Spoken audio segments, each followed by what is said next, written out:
కానిస్టేబుల్ల వరకు ఇంజనీర్ల నుంచి డాక్టర్ల వరకు 60,000 ఉద్యోగాలు మొదటి సంవత్సరంలోనే ఇచ్చిన.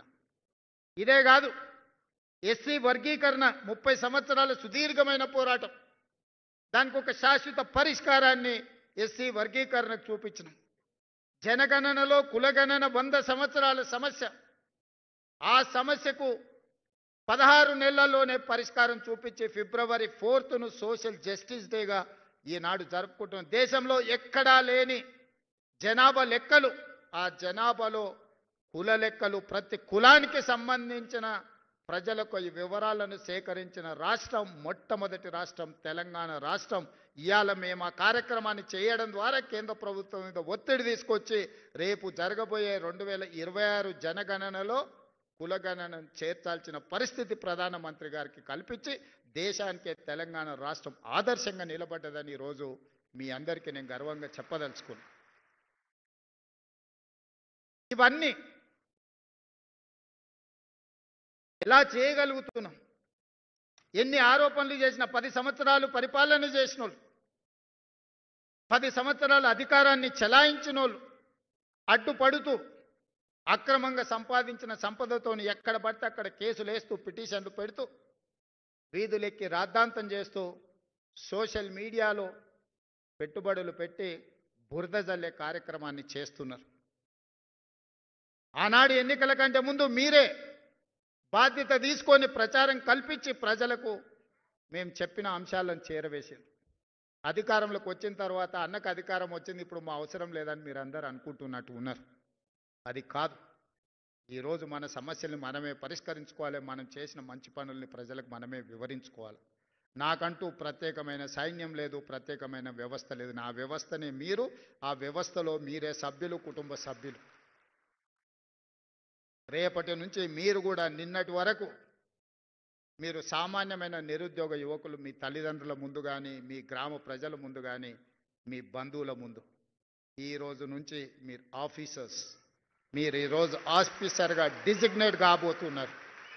మీ జీవితంలో మీ బర్త్డే మీకు ఎంత ఇంపార్టెంటో, మీ జీవితంలో ఈరోజు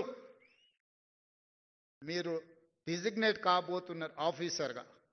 ఈరోజు మీకు అందించబోయే నియామక పత్రం ప్రభుత్వ ఉద్యోగం కాదు, ఇదొక భావోద్వేగం. ఈ భావోద్వేగం తెలంగాణ పునర్నిర్మాణ భవిష్యత్తును 2047 తెలంగాణ రైజింగ్ విజన్ డాక్యుమెంట్ను మీరు ముందుకు నడిపించడానికి ఈరోజు ఈ బాధ్యతను నియామక పత్రము ద్వారా మీ చేతుల్లో పెడుతున్న, దీన్ని భద్రంగా కాపాడి 2047కి దేశంలోనే $3 ట్రిలియన్ ఎకానమీగా ఈ తెలంగాణను తీర్చిదిద్దే బాధ్యత మీది.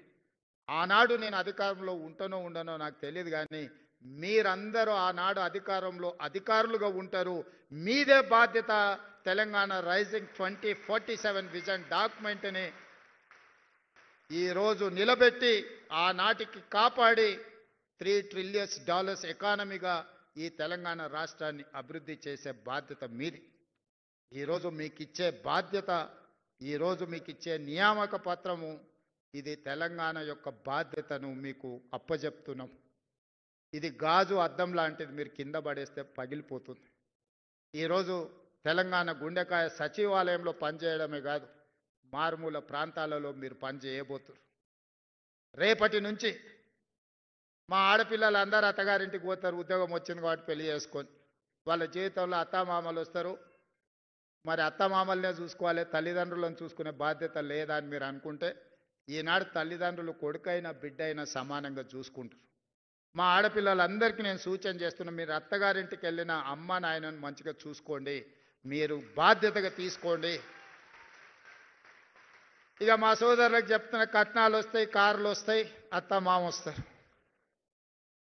ఇప్పటి వరకు ఉన్న అమ్మ నాయననేమో చేదవుతారు, కొత్తగా వచ్చిన అత్త మామనేమో తీపి అవుతారు. నేను చాలా మందిని చూస్తున్నా. అత్త మామని మంచిగా చూసుకోవద్దని నేను అనను, మీ కట్టుకున్న సతీమణితో మీరు బాగుండొద్దని నేను చెప్పను. కానీ మీరు అధికారులు అయినంటే మీ తల్లిదండ్రుల యొక్క కష్టము శ్రమ, వాళ్ళ రక్తాన్ని చెమటగా మార్చి మిమ్మల్ని భుజాల మీద మోసిండ్రు కాబట్టి ఇవాళ మీరు అధికారులు అయ్యింది.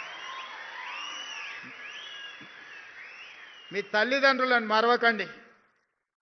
వచ్చిన ఊరును కన్న తల్లిదండ్రులను మరవకండి. మన నేపథ్యాన్ని మరవకండి. మీరు ఏ కుర్చీలో కూర్చున్నా మీ ఎదురుకొచ్చి నిలబడ్డ ఒక పేదవాడు మీ కళ్ళల్లో మీ తల్లిదండ్రులే ఒక అధికారి దగ్గర పోయి నిలబడితే ఏం పరిస్థితి ఉంటుందో మీరు అది ఒక్కసారి ఆలోచనలకు తెచ్చుకోండి. నిస్సహాయంగా మన దగ్గరకు వచ్చే వాడికి సహాయం చేయడమే మన బాధ్యత. ఈరోజు మీకు ఇస్తున్న అధికారం నిస్సహాయులకు సహాయంగా అండగా నిలబడే అధికారం ఈరోజు ఈ ప్రభుత్వం ఇస్తుంది.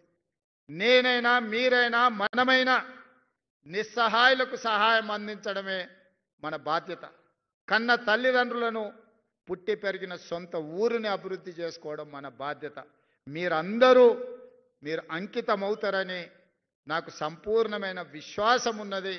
మీ అందరి పట్ల నాకు నమ్మకం ఉన్నది. మీరందరూ పెద్ద ఎత్తున చప్పట్లు కొట్టి నాకు మాట ఇవ్వాల్సిందిగా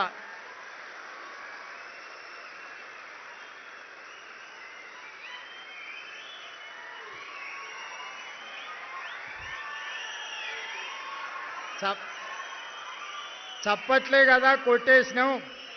రేపటి నుండి సార్ చూడబోతారా అని మీరు అనుకుంటారేమో. తప్పకుండా చూస్తా. ఎవరన్నా తల్లిదండ్రులను చూసుకోకపోతే మీ జీవితంలో 10-15% కోత చేసి మీ తల్లిదండ్రుల ఖాతాలు వేస్తా. చట్టమే తెస్తున్నా. ఆ చట్టాన్ని మీతోనే రాపిస్తా. తల్లిదండ్రులను చూసుకోని వాళ్ళ జీతాల నుంచి 10-15% జీతంలో కోత విధించి మొదటి నాడు మీ అకౌంట్లో ఎట్లయితే జీతం పడుతుందో మీ జీతంలో నుంచి ఆడబిడ్డ అయినా మగబిడ్డ అయినా ఆ జీతం తల్లిదండ్రుల ఖాతాలకు పోయేటట్టు ఖాతా తెరిచి మీ జీతాలు మాత్రం అక్కడికి బదిలీ చేస్తా.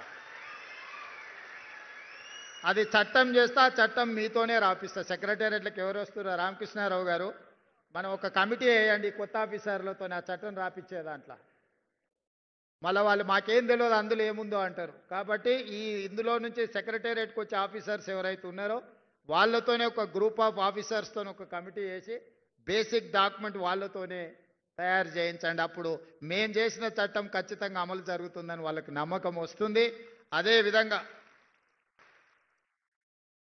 గతంలో ఉన్న పరిస్థితిని ఒక చిన్న ఉదాహరణ ద్వారా మీకు చెప్పదలుచుకున్నాను. ఎందుకంటే రేపటి నుంచి మీరు చూడబోతున్నారు కాబట్టి. శ్రీలంక దేశం అని ఒక దేశం ఉండేది. ఆ దేశ